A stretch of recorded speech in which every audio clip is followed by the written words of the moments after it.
अस्सलामु अलैकुम वरहमतुल्लाह। अच्छा जी, आज का हमारा topic atomic structure second chapter हम स्टार्ट कर रहे हैं जी एटॉमिक स्ट्रक्चर के हवाले से। इससे पहले हमने फ़र्स्ट चैप्टर तकरीबन काफ़ी एक्सप्लेनेशन के साथ और काफ़ी डिटेल के साथ हमने क्या कर लिया था, उसको रिवाइज़ कर लिया था और बड़ी जल्दी हमने क्या कर लिया था, रिवाइज़ कर लिया था 3 या 4 लेक्चर्स के अंदर। तो कोशिश करेंगे कि ये सिलसिला जारी रहे, आप इसी हिसाब से क्या करें, अपनी प्रिपरेशन भी जारी रखें। तो एटॉमिक स्ट्रक्चर जो है ये सबसे इम्पोर्टेंट है, इम्पोर्टेंट चैप्टर है और सबसे लेंथी भी है। इसके अंदर काफ़ी कंसेप्ट्स भी हैं और अगर आप इसको तैयार कर लेते हैं तो कम से कम आपका 10 से 15 या 20% आपका पेपर जो है वो यहाँ से क्या हो सकता है जी, सॉल्व हो सकता है। तो इस हिसाब से ये काफ़ी इम्पोर्टेंट चैप्टर है। तो चलिए स्टार्ट करते हैं एटॉमिक स्ट्रक्चर को। ठीक है, तो एटॉमिक स्ट्रक्चर को हम ऐसे देखेंगे कि आपने कौन कौन से कंसेप्ट जो हैं उसको लाजमी देखना है, जहन में रखना है। ठीक है, तो देखिए यहाँ पे कुछ बातें लिखी हुई हैं, ये आप ख़ुद भी पढ़ सकते हैं। तो ये बात कह रहा है कि number of experiments prove that atom is divisible and consists of subatomic particles called electron, proton and neutron. Proton and neutrons कहते हैं कि पहली बात तो ये थी कि डाल्टन एटॉमिक थ्योरी जो थी, सबसे पहले डाल्टन ने पेश की थी इस हवाले से जी कि एटम जो है वो ऐसा एक छोटा पार्टिकल होता है जिसको आप मज़ीद क्या नहीं कर सकते हैं, डिवाइड नहीं कर सकते हैं। तो यहाँ से लफ्ज़ इस्तेमाल किया था एटम। तो एटम का असल लफ्ज़ इसी से निकला था इनडिविजिबल, कि ये डिवाइड नहीं हो सकता। लेकिन बाद में कहता है बहुत से एक्सपेरिमेंट्स हुए और ये बात सामने आई कि एटम के अंदर एक बहुत बड़ी दुनिया मौजूद है।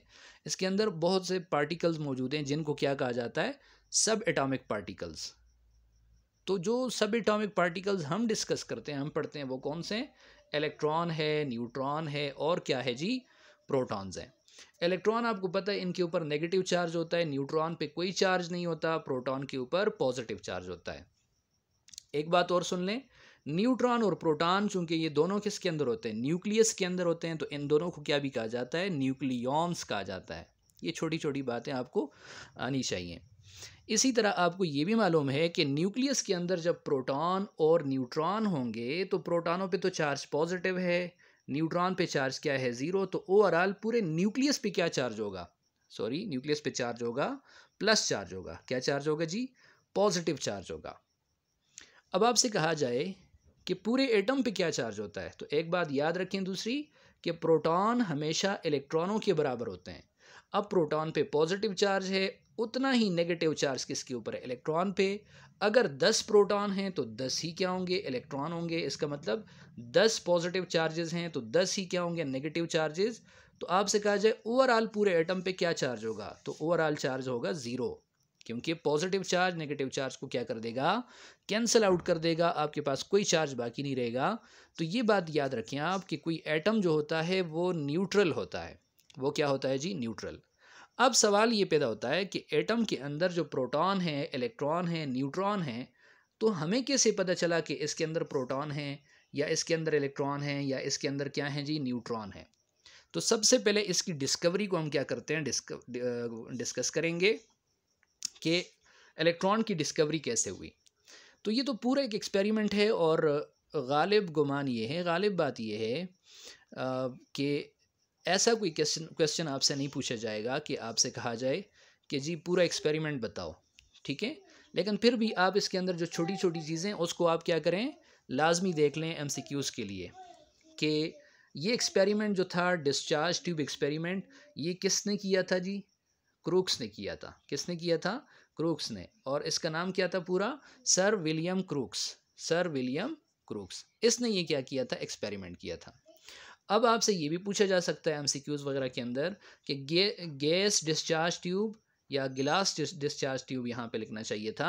इसके अंदर क्या होता है जी, एक गिलास ट्यूब होती है, दो मेटालिक इसके अंदर क्या होते हैं, इलेक्ट्रोड्स होते हैं। एक जो है कैथोड का काम करता है, एक एनोड का काम करता है।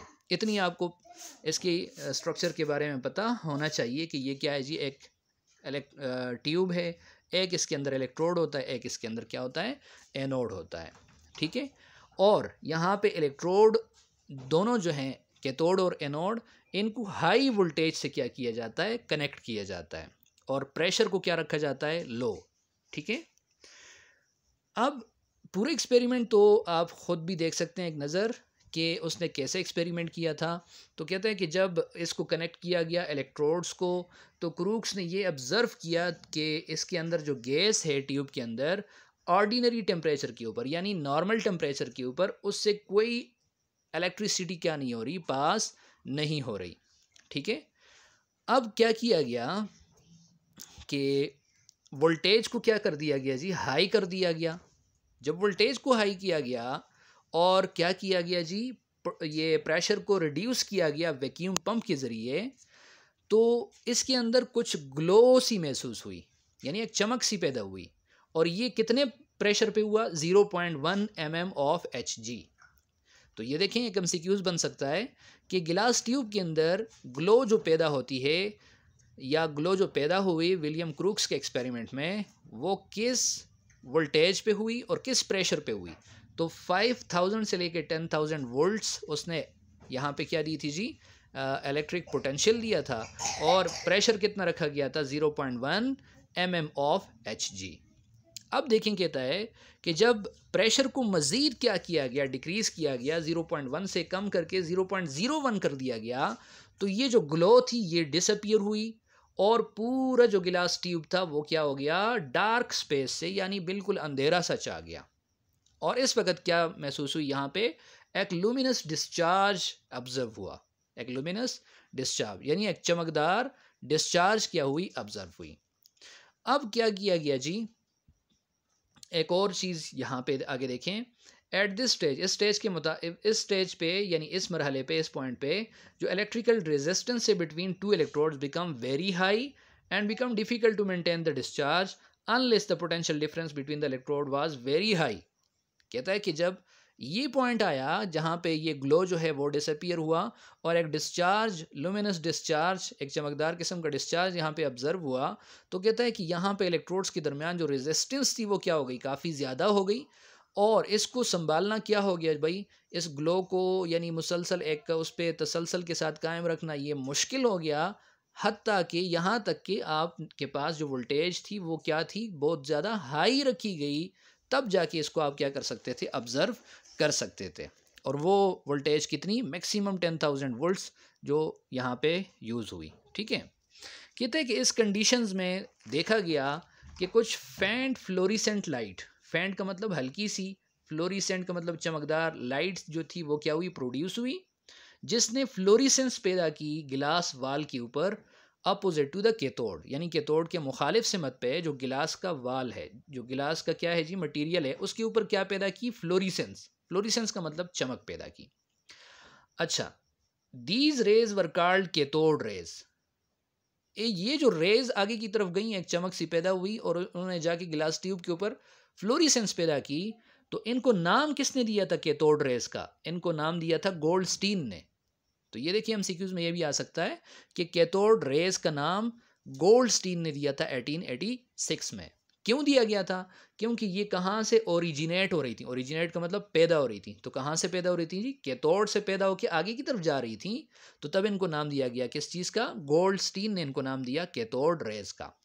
तो ये देखिए ये पूरा सेटअप है, यहाँ पे ये कैथोड है और यहाँ पे ये क्या है, एनोड है। तो आपको पता होना चाहिए कैथोड पे नेगेटिव चार्ज होता है, कैथोड और एनोड पे पॉजिटिव चार्ज होता है। ठीक है, यहाँ से ये फ्लोरिसेंस जो है, फ्लोरिसेंट जो क्या थी जो लोमिनस एक लाइट सी जो पैदा हुई, तो वो यहाँ से आगे की तरफ जा रही थी। क्योंकि वो कैथोड से आगे की तरफ जा रही थी, तो गोल्डस्टीन ने इनको नाम दिया किस चीज़ का, कैथोड रेस का। अब एक्सपेरिमेंट, ये पेपर के हवाले से जो चीज़ अहम है वो तो कुछ एमसीक्यूज़ मैंने आपको बता दिए, और साथ कुछ और एमसीक्यूज़ भी आप देख लें कि जे थॉमसन ने और बाद में कुछ और साइंटिस्ट ने इसकी प्रॉपर्टीज़ वगैरह को क्या किया जी, इसको स्टडी किया, और यहाँ से डिस्कवरी ऑफ इलेक्ट्रॉन का पता चला, जिसको उस वक़्त क्या नाम दिया था, कैथोड रेज, यानी बाद में इनको नाम दिया गया किसका, इलेक्ट्रॉन्स का। ठीक है, यहाँ तक आप देख लें, और साथ यहाँ पे एक नोट लिखा हुआ है कि crooks used cold cathodes at this time in the system. The gas particles inside the tube were ionized at anode and became positively charged particles which were attracted towards the cathode due to its negative charge and collided with it high speed. खैर ये आप खुद पढ़ लें, इसमें कोई ख़ास ऐसी बात नहीं है. करेक्टरिस्टिक्स जो हैं ये इंपॉर्टेंट हैं, ये आपसे पूछी जा सकती हैं. ठीक है, आपसे पूछा जा सकता है कि right at least 5 characteristics of cathode rays. तो ये आप लिख सकते हैं, इनमें से आप 5 या 10 जितने भी आपके पास ये सामने लिखे हुए हैं तो आप इन सब को देख लें, और जितने आपसे पूछे जाते हैं आप इसको क्या कर सकते हैं, लिख सकते हैं. तो पहली देखें इसकी करेक्टरिस्टिक इसने लिखी है कि ट्रेवल इन स्ट्रेट लाइन.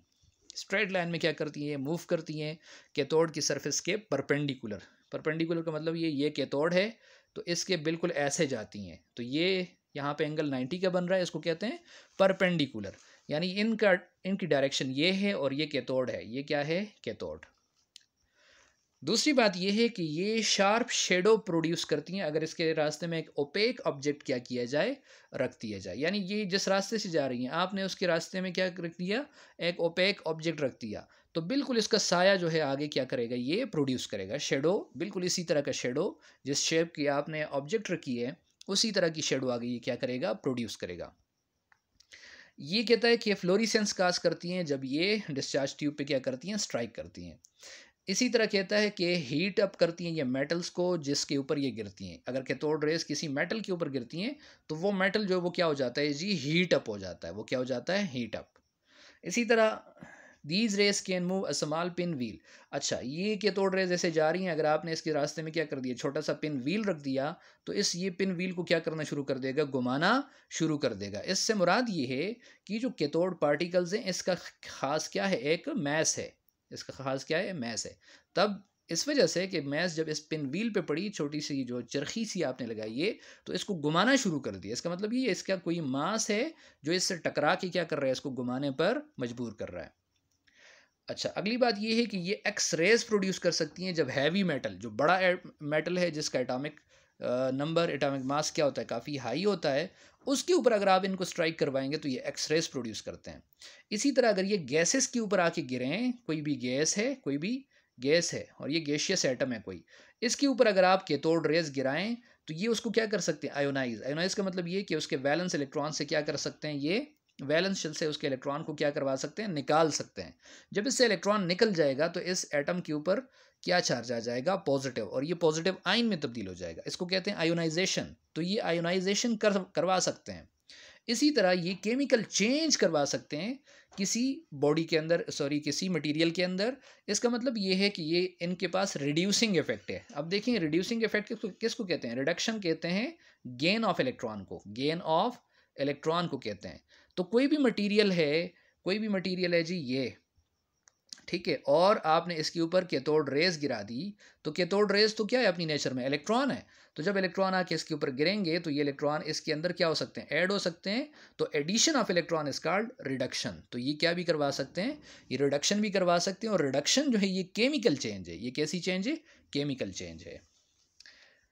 आगे ये है कि अगर मेटालिक शीट्स आप इनके रास्ते में रख लें तो ये उससे में से क्या हो सकती हैं, पेनिट्रेट कर सकती हैं, उसमें से गुजर सकती हैं, उसके अंदर पेनिट्रेट कर सकती हैं. एल्युमिनियम और गोल्ड की अगर आप फॉइल्स रख लें या मेटालिक शीट्स रख लें. आगे ये है कि कैथोड रेज जो होती हैं ये नेगेटिवली चार्ज पार्टिकल हैं. इसका पता कैसे चला कि इलेक्ट्रिक फील्ड में ये क्या होती हैं जी, ये डिफ्लेक्ट होती हैं, ये अट्रैक्ट होती हैं किसकी तरफ, पॉजिटिव चार्ज प्लेट की तरफ. ये कैथोड रेज आगे की तरफ जा रही हैं, आगे आपने इलेक्ट्रिक फील्ड लगा दिया. इलेक्ट्रिक फील्ड ऐसे कि दो प्लेट्स आपने ले ली, एक के ऊपर पॉजिटिव चार्ज है, एक के ऊपर नेगेटिव चार्ज है. अब जो दरमियान में जगह है ना, इसको क्या कहते हैं, इलेक्ट्रिक फील्ड. यहाँ पे इलेक्ट्रिक फील्ड होगी. ये कैथोड रेज आगे आ रही हैं तो आप देखेंगे कि जब ये इस इलेक्ट्रिक फील्ड में आएंगी तो ये किसकी तरफ मूव कर जाएंगी, पॉजिटिव प्लेट की तरफ, क्योंकि इन पे क्या चार्ज है, नेगेटिव. तो ये पॉजिटिव की तरफ क्या हो जाएंगी, अट्रैक्ट हो जाएंगी. अच्छा, ये मैग्नेटिक फील्ड में भी क्या हो सकती हैं, डिफ्लेक्ट हो सकती हैं, ये भी आप देख लें. अच्छा, ये पॉइंट आपने क्या रखना है, याद रखना है कि charge to mass ratio E/m. E/m का मतलब कि चार्ज कितना है और मास कितना है इलेक्ट्रॉन का. जब आप इन दोनों की आप रेशियो लेते हैं तो ये रेशियो कितनी क्या बराबर आती है जी, 1.7588 into 10 raise power 11 into 10 raise power 11. तो इतनी इसकी क्या है, चार्ज टू मास रेशियो है, ये आपने याद रखना है। इसी तरह आपने चार्ज को याद रखना है कि चार्ज इसके ऊपर कितना है, 1.6022 इंटू 10⁻⁹ और मज़े की बात यह है कि इतना ही चार्ज किसके ऊपर भी है, प्रोटॉन के ऊपर भी है, लेकिन फ़र्क सिर्फ ये है कि इसके ऊपर नेगेटिव चार्ज है, प्रोटॉन के ऊपर कौन सा चार्ज होता है, पॉजिटिव चार्ज होता है। ठीक है जी, ये सारी बात थी किससे, इसकी कैरेक्टरिस्टिक्स के हवाले से। अच्छा, यहाँ पे ये भी एक पॉइंट आप नोट कर सकते हैं कि इलेक्ट्रॉन के ऊपर नेगेटिव चार्ज होता है, ये साबित हुआ इस सारे कैरेक्टरिस्टिक्स से, प्रॉपर्टीज से। और जी स्टोनी ने इसको नाम दिया था किसका, इलेक्ट्रॉन्स का। देखें ये नाम किसने दिया था जी स्टोनी ने इलेक्ट्रॉन्स का नाम दिया था। बताएं कैथोड रेज का नाम किसने दिया था, कैथोड रेज का नाम दिया था गोल्डस्टीन ने कैथोड रेज का नाम दिया था, क्योंकि ये कैथोड से निकल रही थी। और यहाँ पे चूंकि इनका नेगेटिवली चार्ज पार्टिकल होना साबित हुआ, जी स्टोनी ने यहाँ पे नाम दिया इनको किसका, इलेक्ट्रॉन्स का। और ये एक्सपेरिमेंट किया किसने था, विलियम्स क्रूक्स ने। ये सारी बातें आप एमसीक्यूज़ के हवाले से और करेक्टरिस्टिक्स कम से कम 7-8 आप तो जहन में रख लें, जो आसान आपको लगती हैं, तो शॉर्ट क्वेश्चन में आप से इसको पूछा जा सकता है। इसी तरह मास ऑफ इलेक्ट्रॉन जो है, आपसे कैलकुलेट करने का तो नहीं कहा जाएगा, लेकिन मास ऑफ इलेक्ट्रॉन की वैल्यू आप क्या रख लें, याद रख लें। इसी तरह देखें, ऊपर मैंने आपसे कहा था चार्ज टू मास रेशियो की वैल्यू आपने याद रखनी है। चार्ज की वैल्यू यहाँ ई जो है किसको रिप्रेजेंट कर रहा है, चार्ज को, तो चार्ज की वैल्यू याद रखनी है। और किसकी वैल्यू भी याद रखनी है, मास ऑफ इलेक्ट्रॉन की वैल्यू भी याद रखनी है। मास ऑफ इलेक्ट्रॉन किसके बराबर है जी, 9.1069 इंटू 10⁻31। अगर आप किस में लेते हैं, केजी में लेते हैं। और अगर आप केजी में नहीं लेते तो ये क्या हो जाएगा, 9.1069 इंटू 10⁻28 हो जाएगा। क्या हो जाएगा, -28। अब आपसे कोई पूछ सकता है कि -28 कैसे हो गया। पहले था देखिए -31 kg, क्या था, -31 kg। तो आपको पता है 1 kg के अंदर कितने जी ग्राम होते हैं, तो 1000 होते हैं। 1000 को मैं लिख सकता हूँ 10⁻3। अब देखिए 10⁻31 और 10⁻3, अगर आप इन दोनों को क्या करें, मल्टीप्लाई करें, तो जवाब क्या आएगा, 10⁻28 ग्राम, -28 ग्राम। ठीक है, तो यहाँ तक बात थी किसकी जी, इलेक्ट्रॉन की डिस्कवरी की, इसकी करेक्टरिस्टिक्स की, और इसका चार्ज, इसका मास कितना होता है, और इसकी चार्ज टू मास रेशियो कितनी होती है। ये चीज़ें आपने क्या कर लेनी है, लाजमी देख लेनी है, पेपर के हवाले से इम्पोर्टेंट है।